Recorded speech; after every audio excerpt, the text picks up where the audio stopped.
Paramashivoham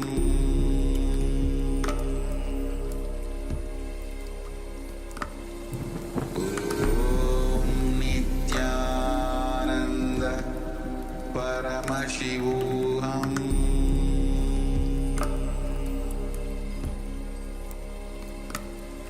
Om Nithyananda Paramashivoham Paramashivoham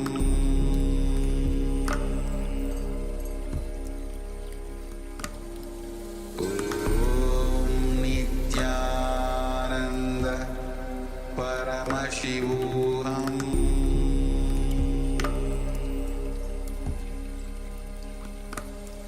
Om Nithyananda Paramashivoham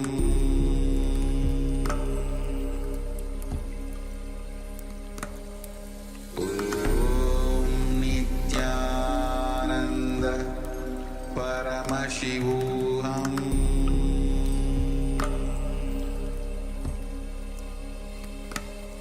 Om Nithyananda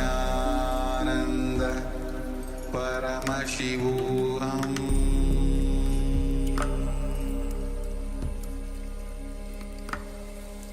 Om Nithyananda Paramashivoham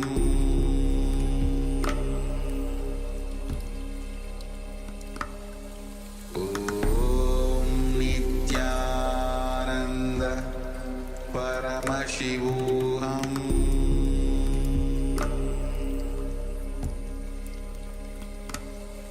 Om Nithyananda Paramashivoham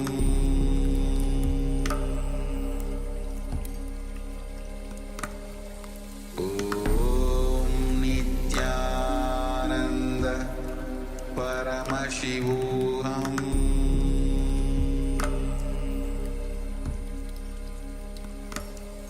Om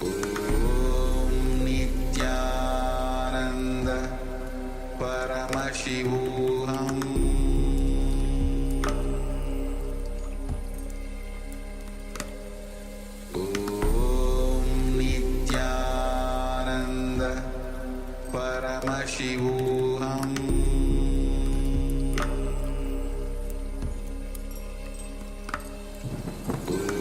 Om Nithyananda Paramashivoham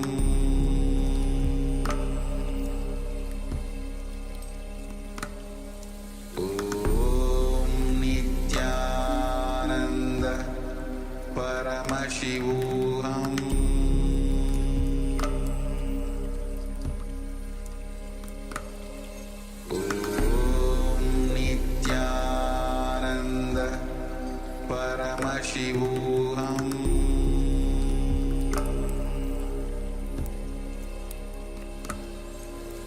Om Nithyananda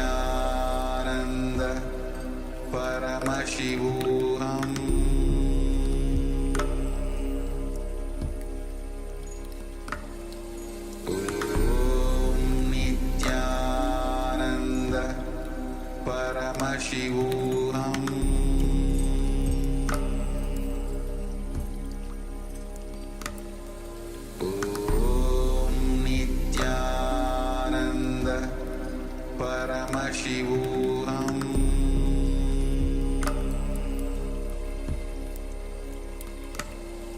Om Nithyananda Paramashivoham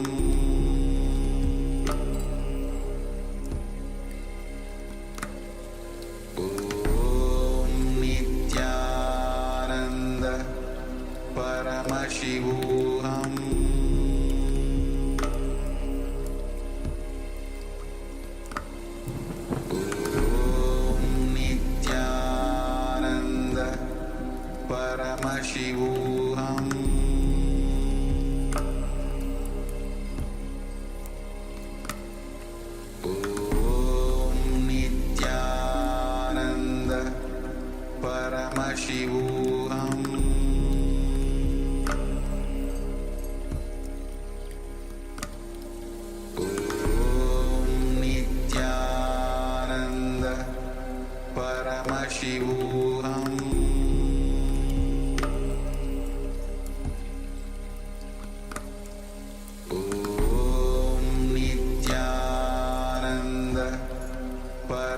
Paramashivoham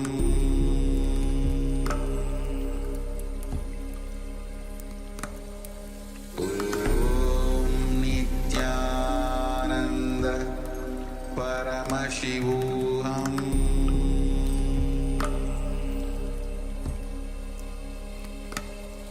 Om Nithyananda Paramashivoham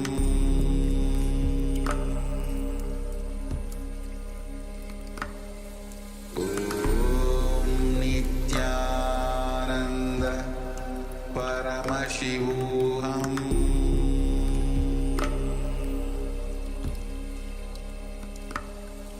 Om Nithyananda Paramashivoham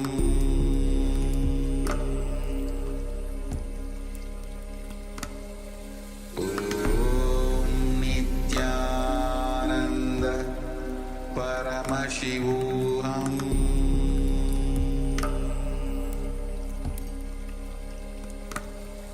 Om Nithyananda Paramashivoham Om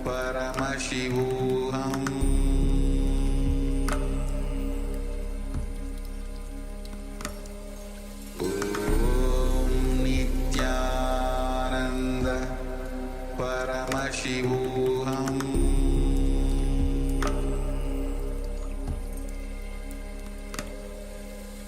Om Nithyananda Paramashivoham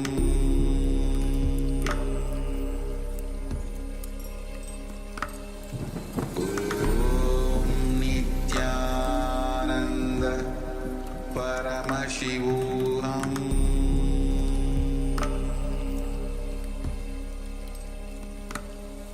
Om Nithyananda Paramashivoham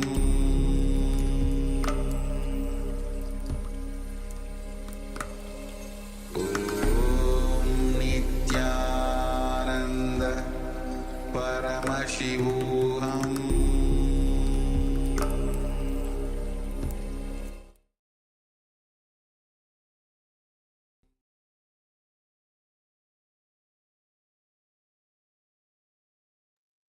Yes. Yes, you can relax now. Slowly, very slowly, remove your eye bands. Gently let the light come back into your eyes. And once the light has readjusted for your eyes, take a moment to share with us what was revealed in your third eye. What did Swamiji show you? What are the details of the image that we displayed for you for this round of power manifestation? Please go ahead. Yes, take a few moments and let us share. Meanwhile, just would like to welcome each one of us who are here. Thus, Ma Sarishan, Nithyanandam, Nithyananda Sarishan, Ma Marwa Yad Nithyanandam, Nithyananda, Ma Stephanie Daters Nithyanandam, Nithyananda, Ma Guru Prasad Nithyanandam, Nithyananda, Ma the Paramashakti Nithyanandam, Nithyananda, Shabby Mots Nithyanandam. Nithyananda, We have Danny Nithyanandam, Danny Benmont, Nithyananda, Nithyanandam, Ma Trinitanda Nithyanandam. Nithyananda, We have Manitya Prema Nithyanandam, Nithyananda, Mani Nithyanandam. Nithyananda, And we have persons with the cameras of Paramashivoham Nithyanandam, Nithyananda, Ma Jnana Sarupni Nithyanandam, Nithyananda, Ma Parabrahma Sarupni Nithyanandam, Nithyananda, Ma Yogendra Shakira Nithyanandam. Nithyananda. We have a person with the name Ma VIP Nithyanandam. Yes, go connecting to audio. Yes, Ma Purushananda Nithyanandam. Nithyananda, We have Harilian Samson Nithyanandam. Samson, Nithyananda, Nithyanandam. We have Ma Akhura Sarupni Nithyanandam. Nithyananda, Yifan Nithyanandam. Nithyananda, We have Sarihom. We have joined by Sarihom Temple. Yes, Nithyanandam. sorry, from temple. Yes, Nithyananda, We have Zangji Hao Nithyanandam. Nithyananda. And we have Wu Hui Yes, Nithyanandam. Nithyananda to every single one of you. Good to have you with us for this beautiful session after darshan session. And of course, this one is right now the power manifestation segment. And yes, requesting everyone to please take a moment and share what was revealed to you in your third eye. So we have sharings from Ma Agora Swarupini that says mountains. Yes, thank you very much for sharing, Ma. Thank you, Ma. And Ma Nitya Prema shares flowers, Atmalinga, Rudrakshamala. Thank you, Ma. Thank you so much for sharing, Ma. And requesting everyone else that took part, Ma Sally Chan, Ma Ning, please take a moment to share what was revealed to you, and also Ma Jnana Guru Prasadini. So everyone that did take part in this power manifestation, please take a moment and share. Yes, we have Ma Agora Swarupini that shares blue and Shiva as well. Yes, thank you very much for sharing, Ma. So yes, Ma Jnana Guru Prasadini, if you could also share Ma Ning and also Ma Sally Chen, requesting everyone that took part in the power manifestation to please take a moment and share. Don't have any reservations in terms of, see, you have to understand the powers are manifested through the space of oneness with Paramashiva, with the divine, with Swamiji.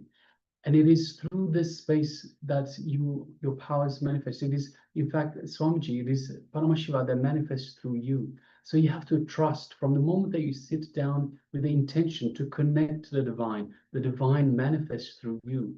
So don't have any reservations, don't have any doubts, just simply trust in the process, simply trust in the connection, and go with whatever you are experiencing, whatever is being shown to you for the power manifestation. Ma Jnana Guru Prasadini shares Nithyananda. Nithyananda, if you have taken part in the power manifestation, please share.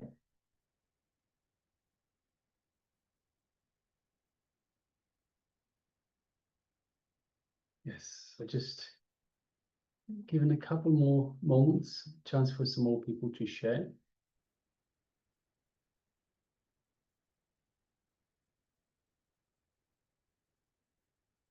Yes, Mani shares a bell sounds.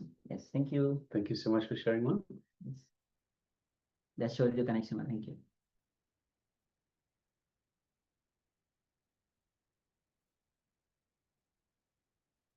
All right.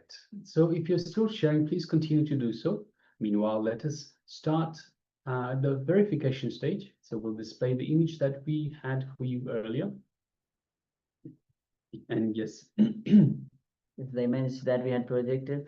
So as you can see, it's the resort kind of looks like a resort just near the ocean, the big vast ocean. You can see the picture is taken from the maybe the some top of the floors, and you can see the vast ocean, the clouds, the trees. You can see the couches, you can see the table, the whole structure which is there, which is made of the wood.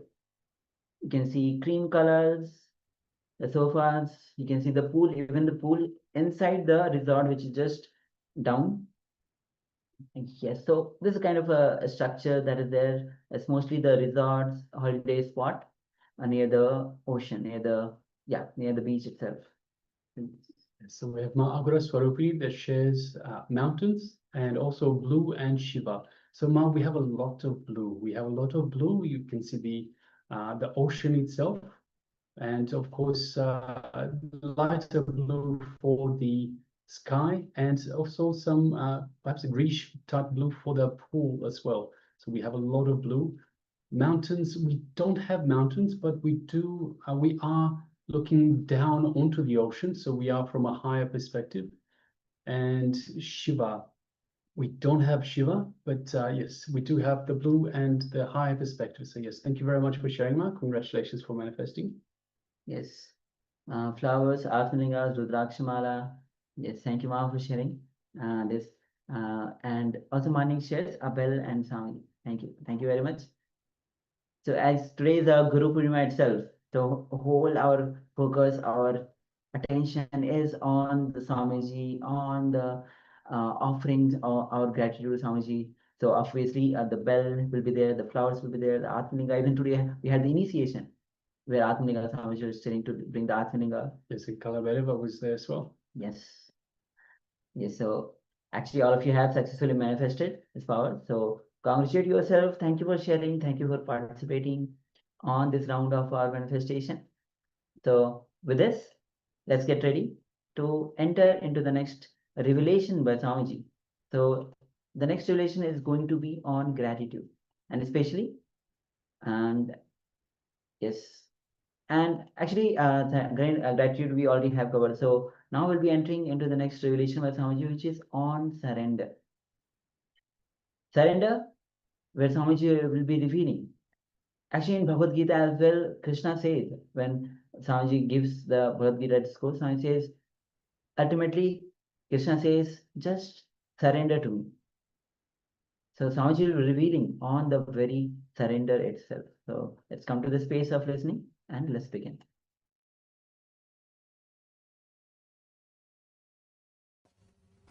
Today I'll share a few words about the great truth, surrender. Such a vast subject, such a great truth. To tell you honestly, there is only one thing still I continue to learn. That is surrender.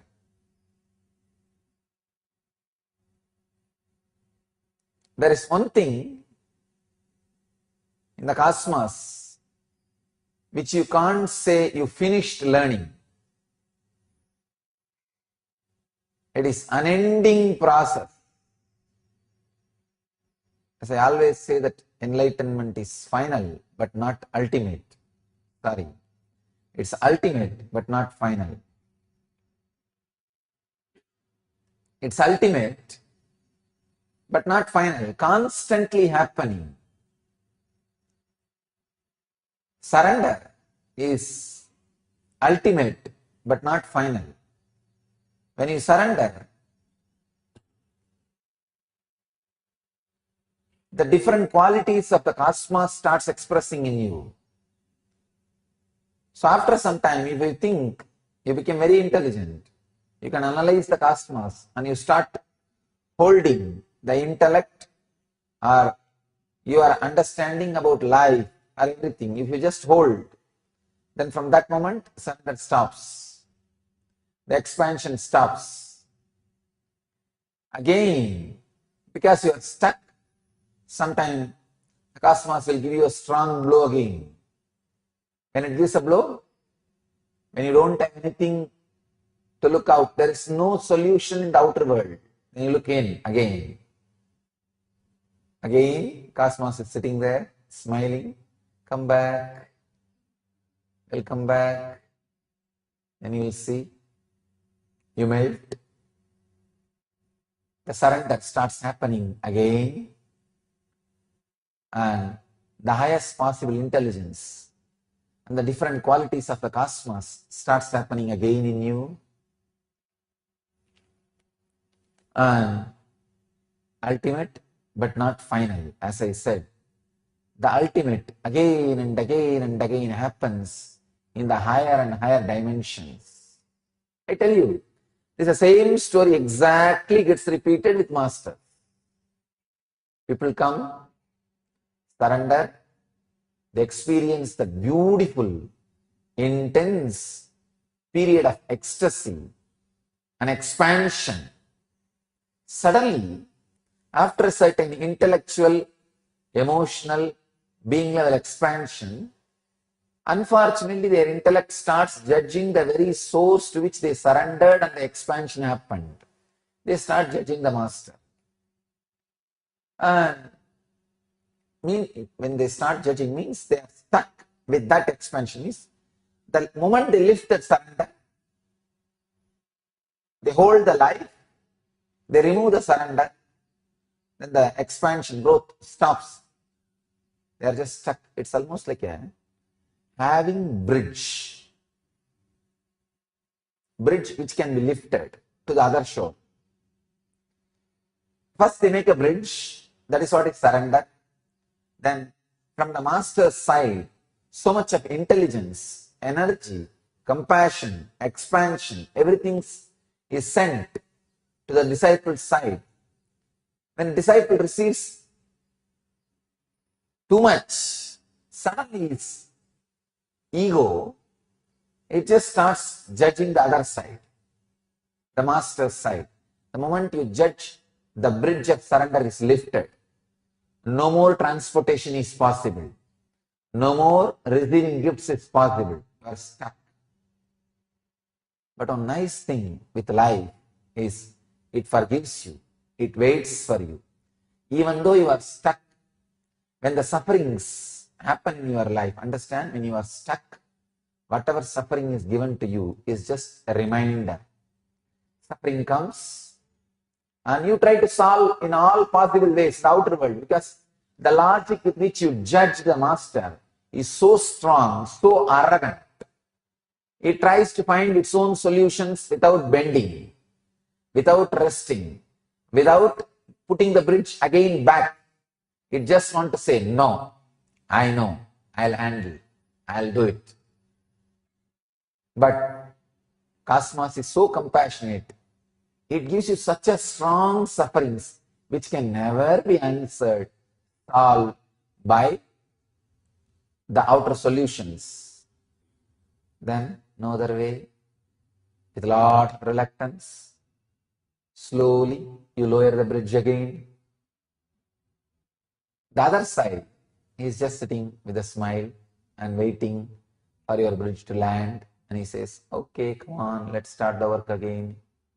Where we left, 7th lesson, start the 8th.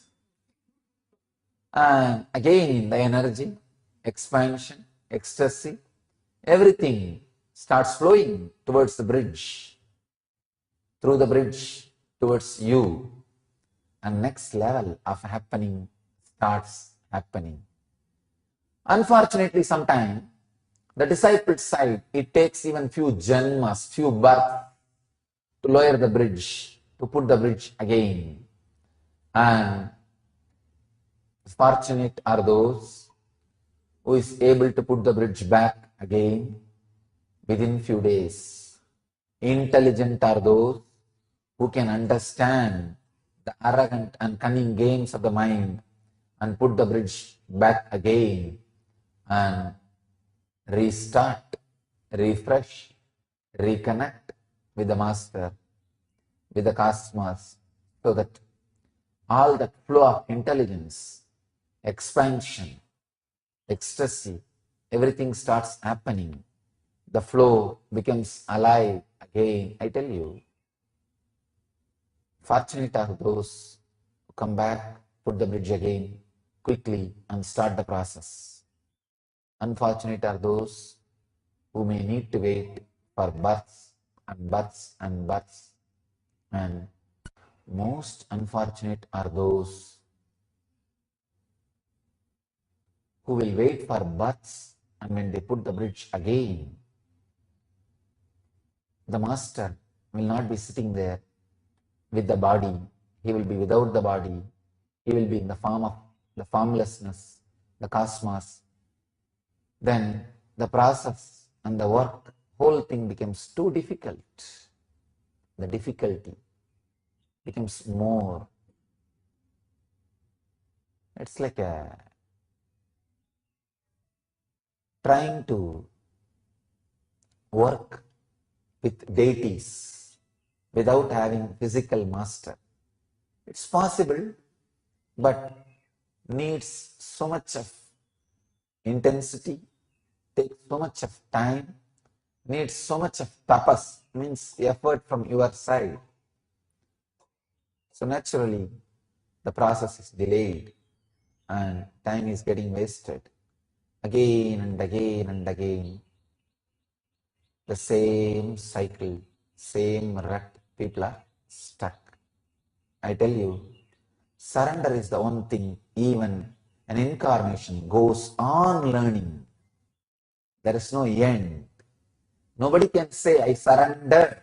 No, I am surrendering. Because every moment, your logic grows. Your inner space expands. The possibility of ego and surrender is again presented in front of you. And again and again and again, you have to choose surrender. When you choose surrender, Again, one more step of expansion. A new logic is gifted to you. When that logic is gifted, when you look at the life with that logic, that energy, again the choice is given. Two roads, surrender, ego. Again, you have to pick up the surrender. So every moment, again and again and again, you are given the choice. That is why I tell you, surrender is one thing you can never say you learnt it or you did it. It has to be an happening, continuous happening. I tell you, the one lesson which even now, till now, I go on learning is surrender. So, I bless you all. Let all of us continue to learn this lesson. This is the one lesson no master can say, I learned, I am here to teach. No. I have learned the higher parts of it. So I can share whatever I learned with you. So it is a constant learning process. It is the ultimate happening, which nobody can say, I learned it. Please understand, whenever you learned some process, you have become master of that process. Surrender is the only process. Nobody can become master of it. Only the process can continue to be master of it. You will be continuously learning. Please understand, any process, if you have learned it, you have become better than, more than that process. But surrender is a process which you can't become master, or which you can't say you learnt it. It is learning. Only in surrender, the process is the master. Nobody else can be the master. Even the cosmos is lower than surrender, because even cosmos continues to expand, because it surrendered to itself, its very core, life. Cosmos has surrendered to one of its greatest dimension, life. That is why constant expansion is happening even in the cosmos. The moment cosmos judges the happening of life, the surrender bridge is lifted and cosmos will start shrinking. The expansion will stop happening. That's what we call pralaya, demolition or destruction. Then again, even the cosmos learns the lesson. Oh, I missed it. Let's put the bridge back.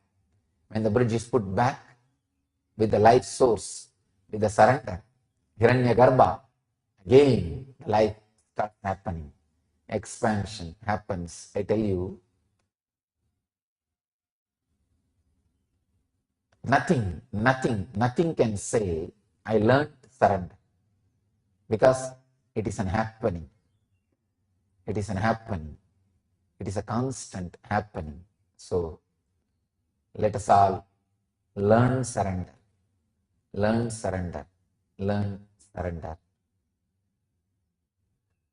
and radiate enlightenment.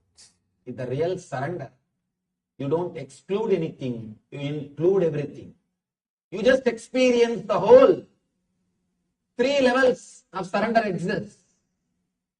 One is intellectual surrender, means trusting the master's intellect is much sharper, much more than your intellect, is intellectual surrender. Next, emotional surrender, surrendering the emotions, trusting that master's emotions or the way in which he guides is much more intelligent, that is best than my emotions. Third, surrendering the very senses, very cognition, the cognition which happens inside you, surrendering the root of the cognition itself. Here, surrendering the intellect is very easy, because it continuously tortures you. After some years, you have suffered enough with the intellect. You somehow wanted to get rid of it. You just surrender. Surrendering intellect is very, very easy. Just if you see somebody who is more intelligent, clear than your thinking system, You just surrender. For example, if you go to a consultant, naturally you surrender intellectually. You surrender to his ideas. If you go to a lawyer, you surrender legally. You know in that field he is more sharp than you. So you surrender to lawyer in that field. When you go to some accountant, you surrender to him intellectually as far as the accounts concerned, because he knows much more than you in that field. Intellectual surrender is easy. Same way, if you see somebody who has got more knowledge in the spiritual field, intellectually, immediately your intellect surrenders. That's not a big thing. Surrendering intellectually happens very easily. Moreover, you just wanted to get rid of it. You are finding somebody, you are finding some dustbin where you can dump your intellect. So when you find somebody, you just relax from it. Next is emotional surrender. That happens when you feel deeply connected with the Master. When you feel deeply connected with the Master. When you start experiencing one or two things, little meditation, little bit of understanding, naturally the emotional surrender starts happening. You start respecting his emotions much more than your emotions. Master's emotions means whatever he tries to guide you, whatever way he wants you to live, you start giving importance to that more than what you think as life. Slowly, slowly, he becomes the center of your life. Almost like you start respecting him more than all other emotional attachments. The priority is slowly changing. You start thinking in your emotion, in your emotional level, Master comes as a number one priority. This is what I call emotional surrender. In the emotional level, you feel connected.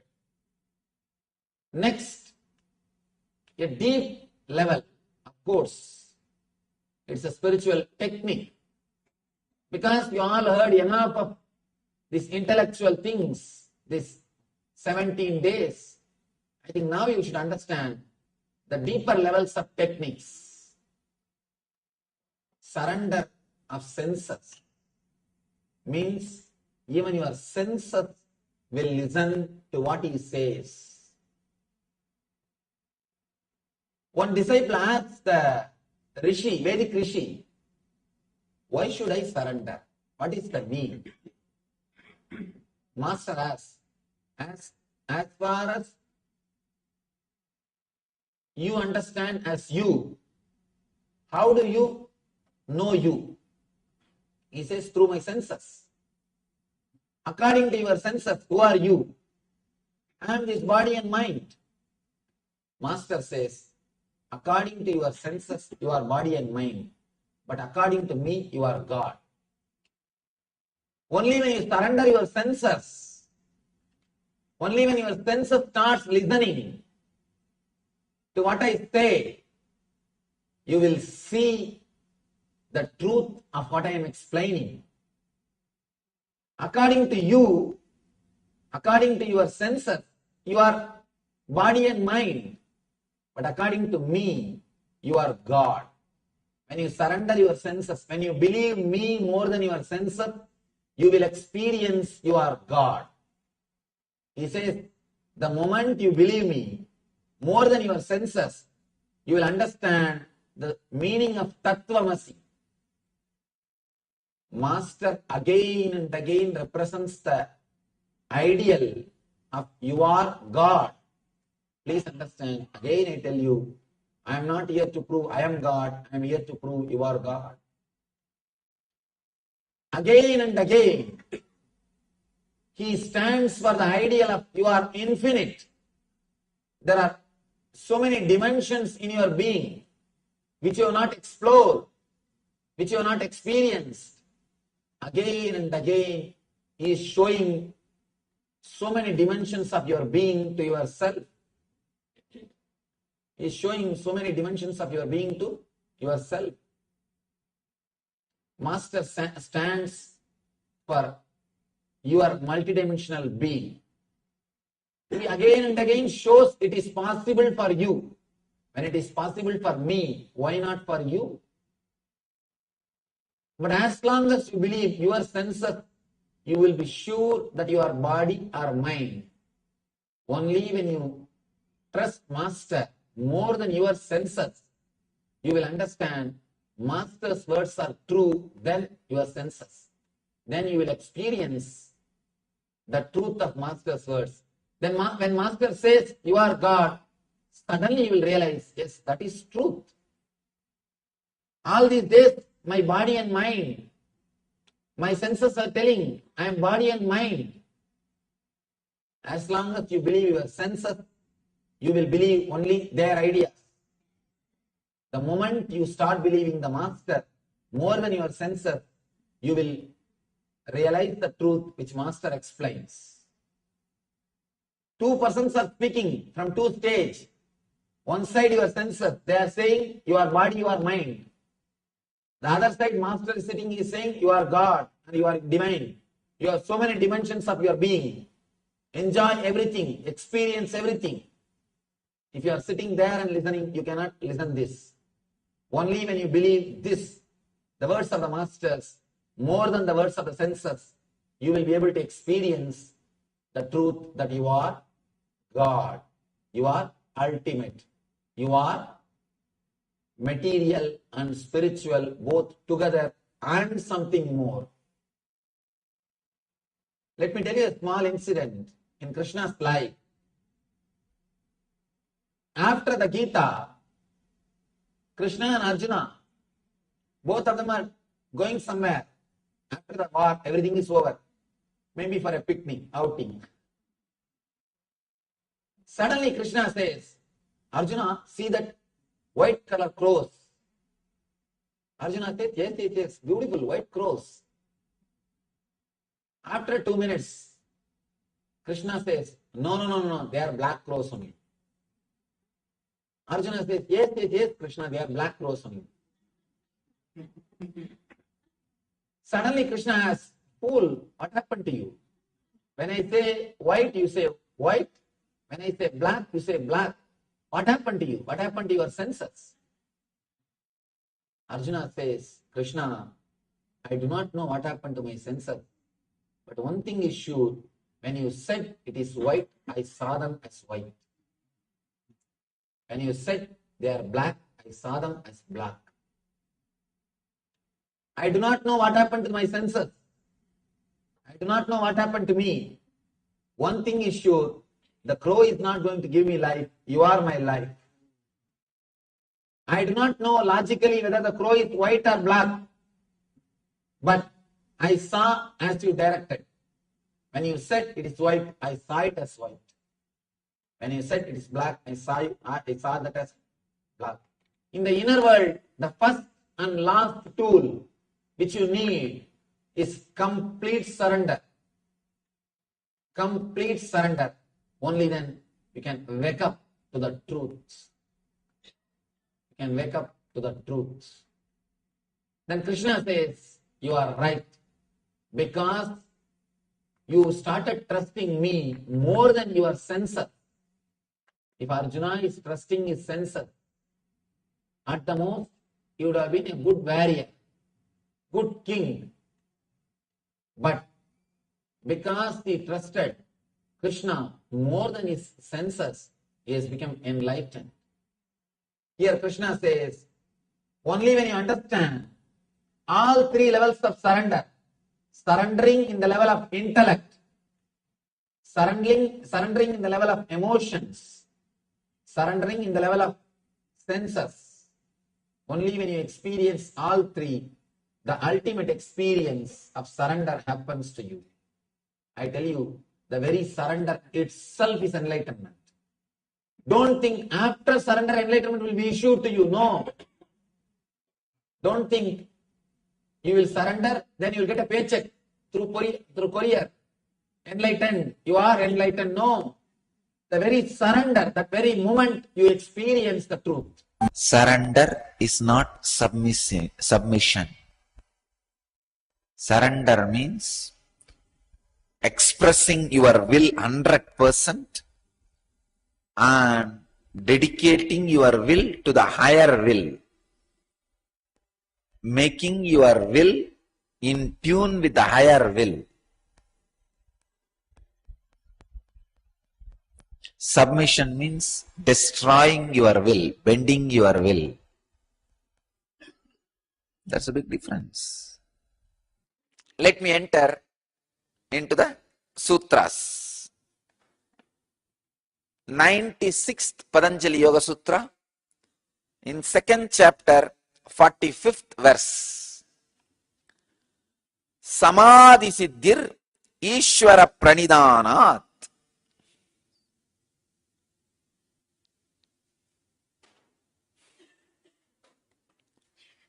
Let me translate this sutra. Samadhi siddhir Ishvara pranidhanat.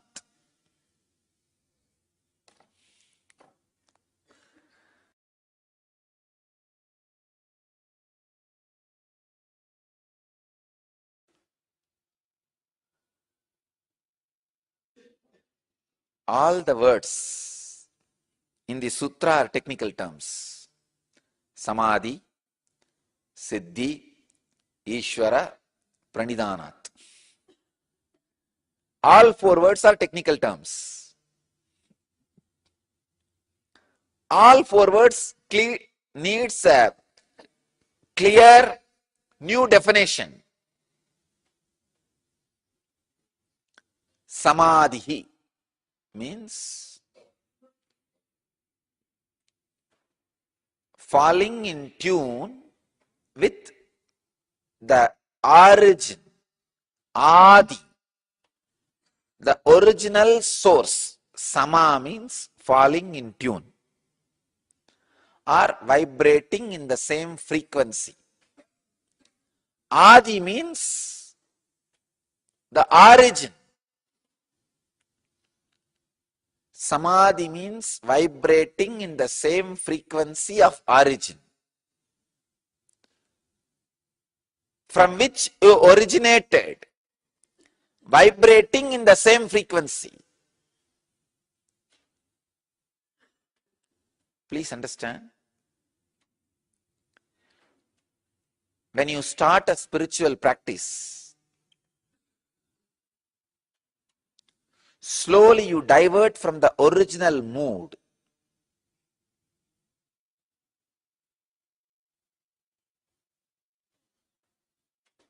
I've seen people diverting from the original mood.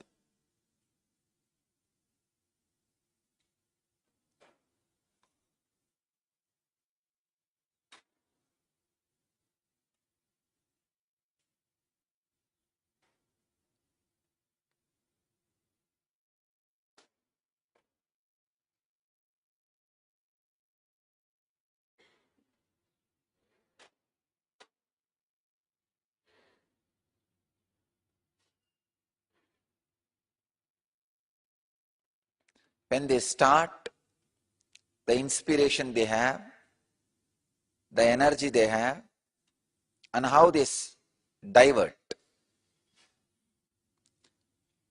In any plane, if you get back to the origin state, fall in tune, vibrate in the frequency of the origin, you will achieve the success in any plane. Here,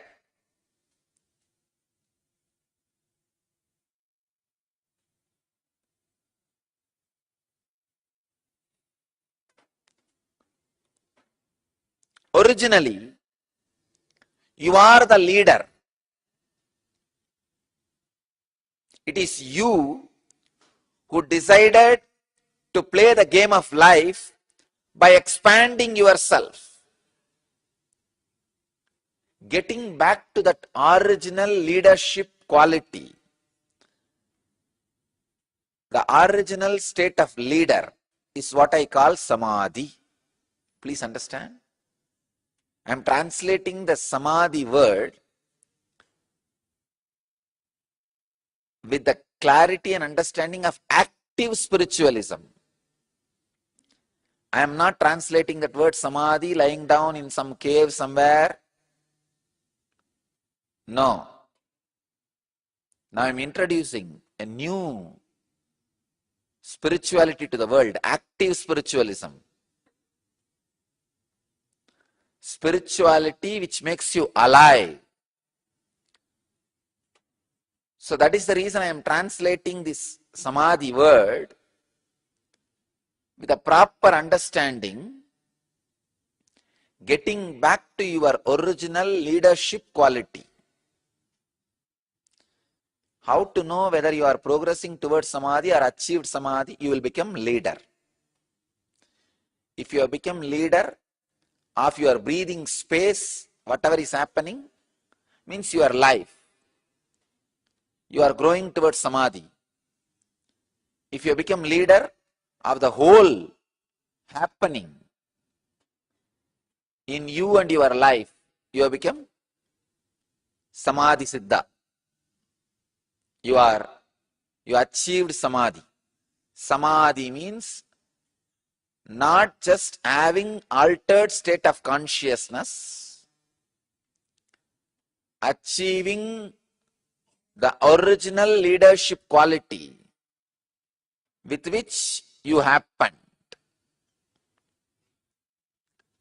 Samadhi siddhi, ripening into samadhi. Siddhi means ripening. That's the way I want to translate that word siddhi. Ripening, imbibing, achieving. All these can be the different words. Ripening is the best word I'll choose. Ripening of samadhi in you or you in samadhi.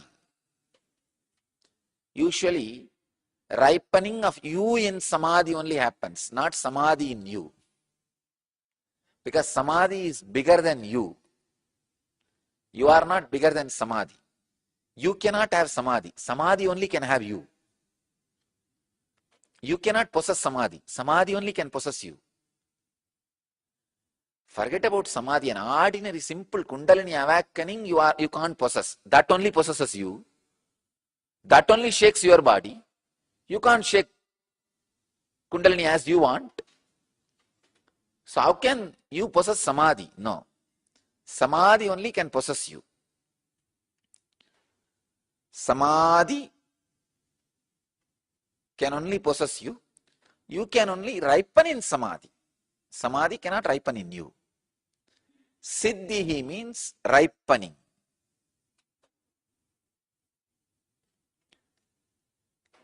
Samadhi siddhi Ishvara pranidanat. The word Ishvara, please understand why Patanjali is using the word Samadhi and Ishvara together in same sutra. You could have just finished Samadhi Siddhi, Sharanagati or Pranidanat. He is using the word Ishvara Pranidanat. Ishvara means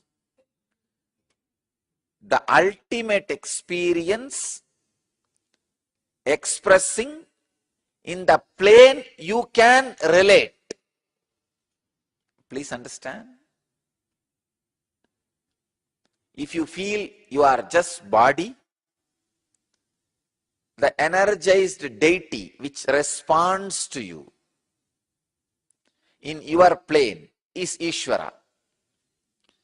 If you feel you are just a mind, the sacred scriptures which puts you in tune with Samadhi is Ishvara. If you feel you are little more than mind, incarnation who is in the body, who can just put you in samadhi, is Ishvara for you. Understand?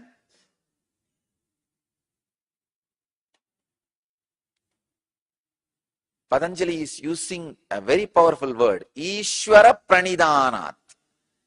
By surrendering to Ishvara, samadhi is achieved. If Ishvara and samadhi is one and the same, then why is Patanjali using two words? And he is not fool. Very, very intelligent person. Man who knows when to use more words and when to use less words, when not to use any words.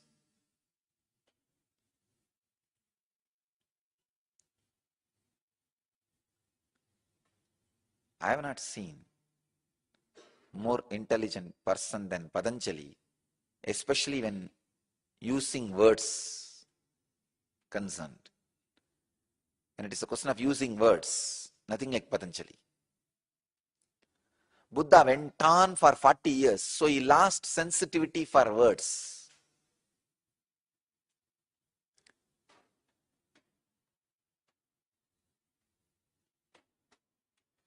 I can say for every master who goes on speaking, they lose sensitivity for words, including me. I go on and on and on and on. Soon I will cross number of hours speaking any master. I think as on now, only Osho is my competition.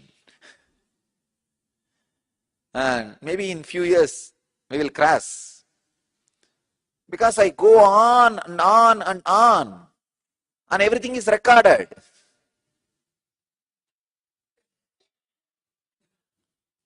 By continuously speaking, sometimes we lose sensitivity for words. But Patanjali is a guy. After all, he is a grammarian who knows how to use or not to use words. He is using two words here, Samadhi and Ishvara. Why should you use the word Ishvara? Understand, surrendering to Ishvara, you will have Samadhi. Then the word Ishvara need to be completely understood. Only then the ripening of Samadhi will happen in you. Or you can ripen in Samadhi. Ishvara means which leads you to Samadhi. If you are in the very grass plain, most of the time you are in the idea or feeling connected only to your body. Then the energized deity is Ishvara for you. Spend all your time worshipping, taking care of the deity, so that the idea that I am the body slowly moves out. Very beautifully, Ramana Maharshi answers this doubt. Somebody asked him, what is this? How can worshipping a stone, statue, metal can lead to Samadhi? He says, it is much better than constantly worshipping your body. See, if you apply the sandal paste on the stone, at least it will be there for 2 days without smelling. Apply it on your body, what happens? He says, as long as you have the illusion and delusion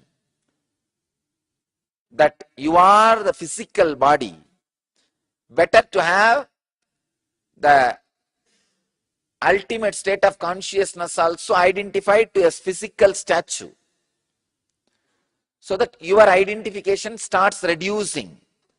the shift in the consciousness of the first step starts happening. That is the reason still in the modern era I go on insist, inspire and establish temples all over the world. Still I insist on deities. People don't understand. If you are feeling that your physical body, more than 51% of your time, awareness time, see when I say awareness time, the time you spend in dream state and waking state. For example, in a day, you spend 20 hours in the dreaming state and waking state. In the 20 hours, more than 10 hours if you feel your body, please start with deity worship. Don't cheat yourself,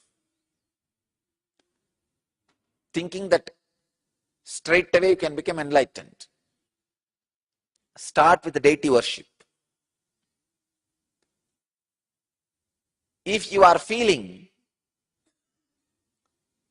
more time, 50% of the time, you as a mind, means all your planning, joy, suffering, past, future, everything is mental game. Your joy is also mental, your suffering also mental. It is more identity based life, not physical based. If your life is more identity based, you are running around more for identity protection than the basic need. If you are not running around for basic need like a food, clothes, shelter, that does not directly affect your suffering or joy. Just the food, clothes, shelter is not a major part of your life. You don't think too much about that. The physical suffering or physical joy is not a major thing in your life. It is more a mind. You are established more in mind. Your life is more identity based. Then understand the sacred truths. Either listening to the masters or reading the sacred texts, the sacred truths expressed by the master, that is God for you. That is Ishvara for you. Another one thing, I don't want to translate the word Ishvara to God. No. The God word has been spoiled too much. Too much of meaning has been loaded into it. I don't want to translate the word Ishvara as God. No. Let me retain the word Ishvara as pure as possible without translating it into God.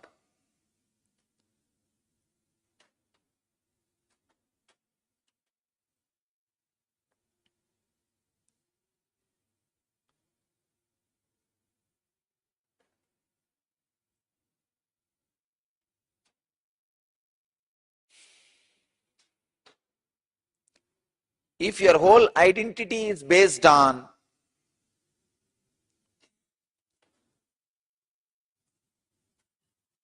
mind, if your joy, suffering, existence, everything was on mind, then sacred truths, listening from the master or reading of the master's words becomes God to you. That is, becomes Ishvara to you. That is why J. Krishnamurti says, listening is God. Because all his disciples are mind-based, the identity-based. They are not locked in the body. If you are locked in the body, you can't understand J. Krishnamurti, I tell you. If you are able to understand J. Krishnamurti, you are already in the plane of the mind. for them, listening is God. Listening is Ishvara. Shravana is Ishvara. Please understand. If you are established in the physical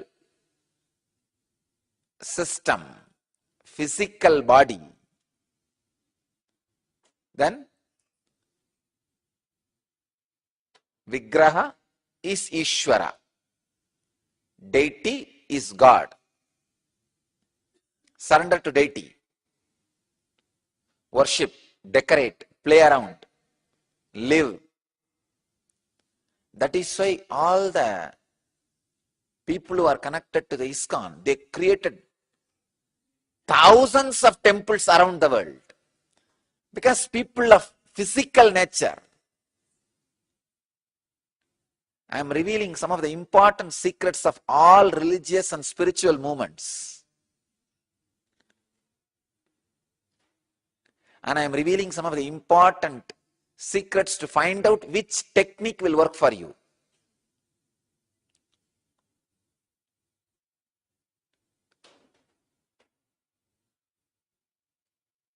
People who are feeling connected to ISKCON movement, God is Krishna and he is in this deity and he stays in Goloka, comes here whenever we worship him as Archa Avatara to accept our worship. The person who feels connected to this idea can never be connected to the idea of listening is God. But I can tell you, how many people are liberated through the Krishna statue? By the Bhakti movements, same number of people, Krishnamurti is able to liberate just by the word. Different kind of people, that's it. J. Krishnamurti is also right. The Bhakti movements are also right. Each one of them cater to the different mental setup, different kind of persons. Third, very important thing, if you are feeling you are neither body nor mind, means you have reasonless suffering, reasonless joy. You are neither in the business of physical joy, nor bothered much about identity protection. You are searching for something more. Being level personalities means if you had even one glimpse of Kundalini awakening, levitation experience, or one glimpse of spiritual truth, you are a being level person. For you, incarnation, who is vibrating in the same space of samadhi, is God. Then forget about the statues and deities, forget about the scriptures and listening. Incarnation, master, is God. Please understand. Master is Ishvara. Surrendering to the Ishvara leads to Samadhi. Now find out which type you are. If you are the type of more than 51% of your waking time, you are spending feeling your body, then deity is path for you. Till you evolve from that state. If more than 51% of your time you are spending on the identity struggle, the mental game, then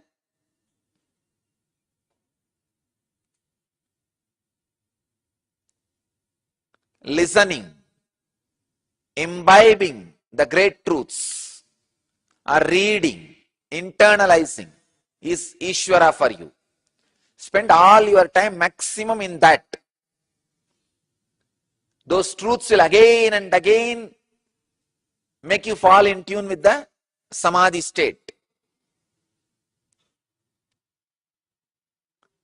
if you are the being level person, neither you are spending your time in feeling your body, nor you are spending your time feeling your identity or mind.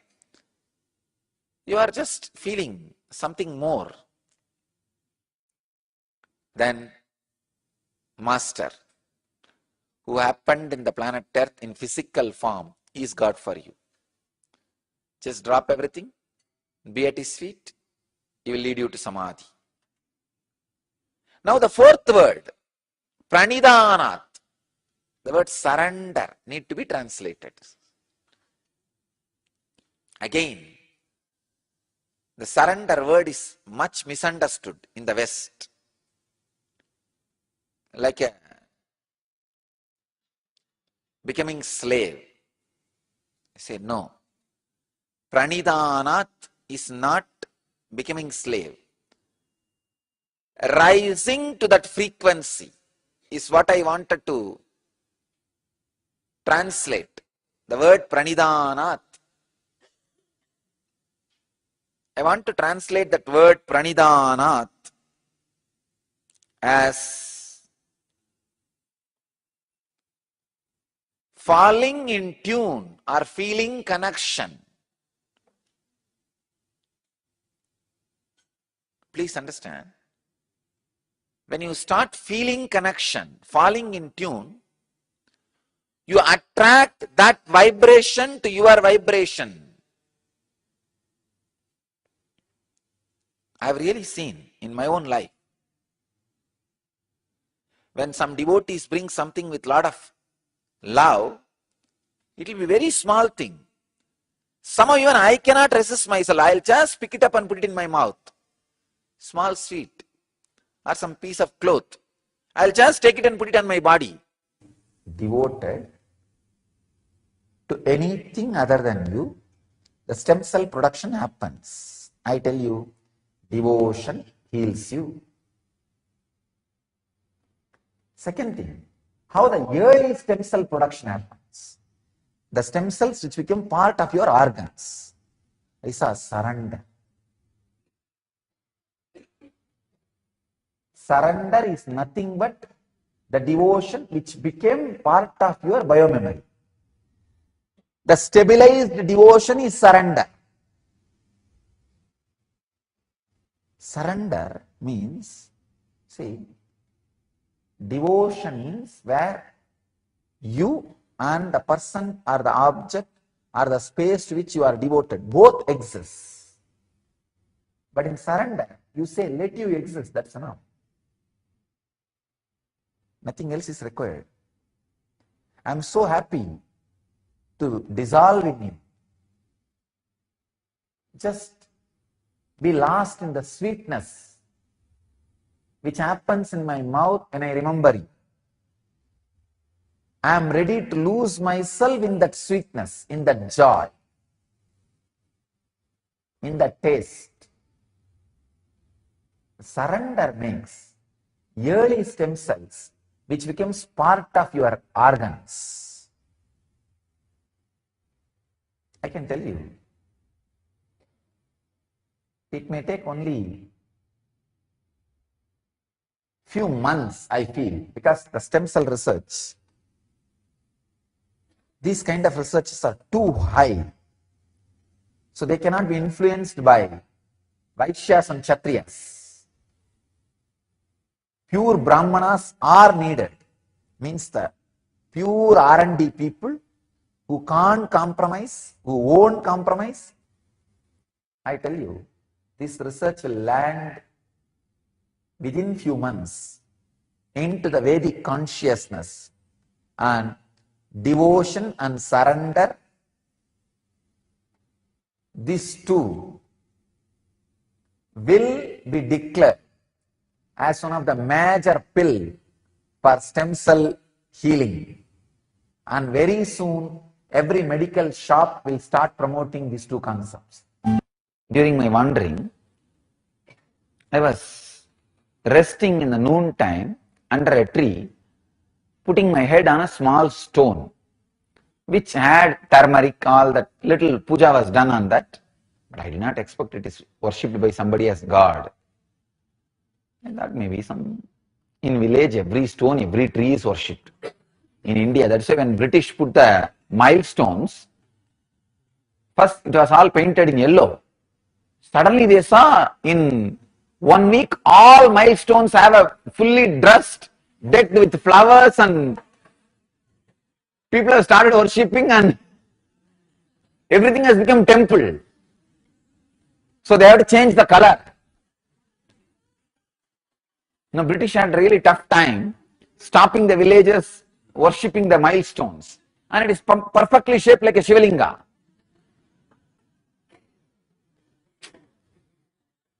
That is why just bow down to this civilization. How many thousands of mistakes this civilization may have, how much backward it may be, but just worshipping everything, whether it is a stone or a tree, the ability to worship everything, it's not a joke, understand? The ability to bow down to everything, the ability to surrender to everything, the ability to trust everything. One of the greatest gifts from the Ganges civilization to the whole cosmos is the ability to surrender, the ability to worship, the ability to trust, ability to dissolve. This is the greatest gift from the Ganges civilization. There is a beautiful story, Zen story. There was a great master. His disciple also is an enlightened master, Suzuki.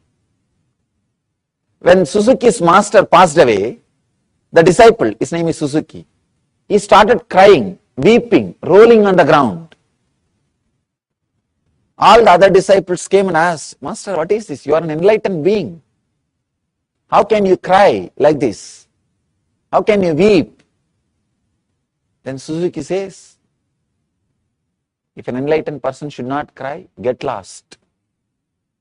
I am not interested in your enlightenment.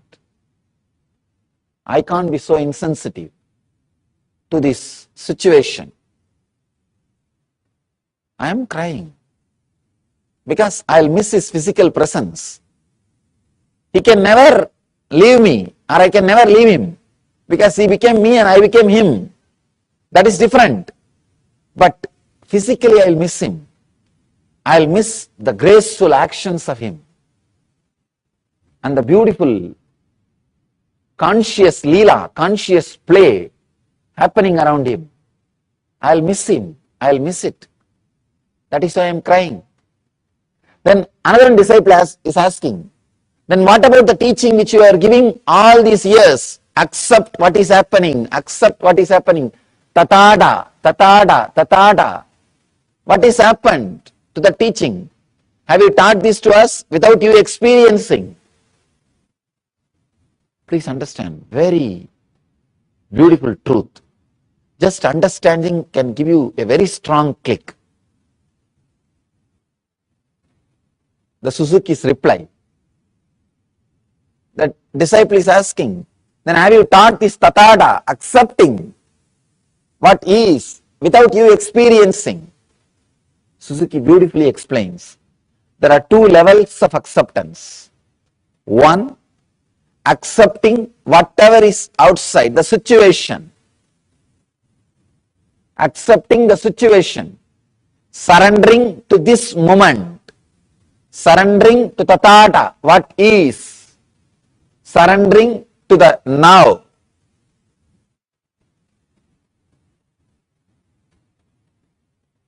When surrendering to the now happens, that does not mean you will be insensitive. You will be insensitive. When you surrender to this moment, for example, this moment that when the master is dead, he is no more in the body. It is not that you will be insensitive. It can create a strong emotions in you, accepting that also. Acceptance in the internal level, in the inner level, the second level. See, usually what we do, we try to accept the situation in the outer world. then immediately we have a scale. If I accept, I should be behaving like this in the inner world. You don't have acceptance in the inner world. You have a scale. If I accept the situation, I should be peaceful, collective, calm, restful. You have a scale about the inner world. You accepted the outer world, means you are very moral, conscience based, but not conscious based. There is a big difference between just accepting the outer world happening and accepting the outer and inner world happenings. Here, Suzuki is throwing a light, new light on Tathata, acceptance. He says, Ishvara Pranidhanani, let us surrender everything unto the God. It is one spiritual quality. He is not even bothered about God, he is bothered about the surrendering, that quality.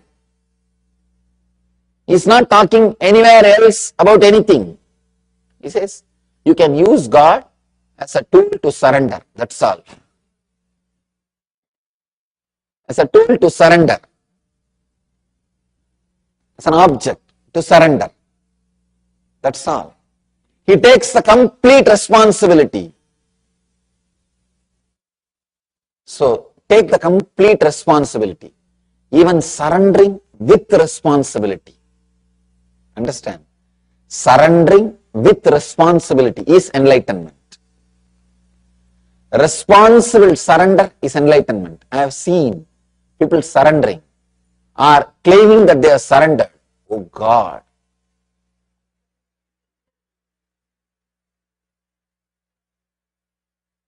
Even if you are caught by your enemies, you will not be tortured that much. By the pseudo-surrendering people. By this pseudo-surrendering people. They will claim that they are surrendered, and whatever right happens is their responsibility because of them. Whatever wrong happens, it is because of you. And they will not do anything more than saying word, I have surrendered, I have surrendered, I have surrendered. Many people come and tell me, Swamiji, what should I do further? I tell them, what do you mean? No, whatever you say, I will do. The moment I tell something, no, I have this difficulty, that problem, this problem. Then I tell them, then tell all the conditions first. Then I will tell you the solution. They say, no, whatever you do, I will do. Whatever you say, I will do. The moment I open my mouth, they will have 1001 condition, 1001 priorities, 1000 preferences, 1001 conditions. So, Patanjali says very beautifully, take the responsibility completely on your shoulder. A responsible person, even if he surrenders, it will be so graceful, so beautiful,